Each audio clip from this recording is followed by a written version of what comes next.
Ассалаумағалейкум, құрметті достар. Сіздермен мен Зуфар Азизов. Бүгінгі видеода біз сіздермен Қазақстанда ең алғашқы олимпиадалық жүзу бассейніне шолу жасайтын боламыз.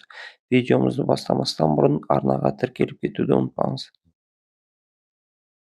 Кентау, Южный Казахстан, собрались на личное первенство профсоюзов сильнейшие прыгуны в воду. В будущем году лучшим из них предстоит участвовать в 18-х Олимпийских играх в Токио. Бұл бассейннің құрылысы 1961 жылы бастау алып, 1963 жылы аяқталады. 1963 жылы Қазақстанда алғашқы суға секіруден жарыстар өтіп, сол жарыста 64 жылы Олимпиада ойындарына лицензия ойнатылатын болады. Казахстанская правда газетінің 2005 жылғы мақаласына сүйенетін болсақ, осы спорттық нысан тұрғызу үшін Ачполиметалл комбинатының директоры Михаил Харитоновқа сөгіс жарияланған екен. Харитонов болса өзінің жазасына философиялық тұрғыдан келіп, бұл сөгіс алып тастаса да, бассейн өз жерімізде мәңгі қалады деп өз пікірін білдіріп кеткен екен.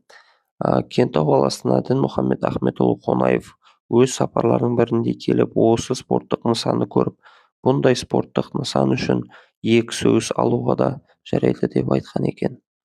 Қазіргі таңда бұл бассейн 2013-2017 жылдар аралығында күрделі жөндеу жұмыстарынан өтіп, 2018 жылы қала тұрғындары үшін өз есігін ашады.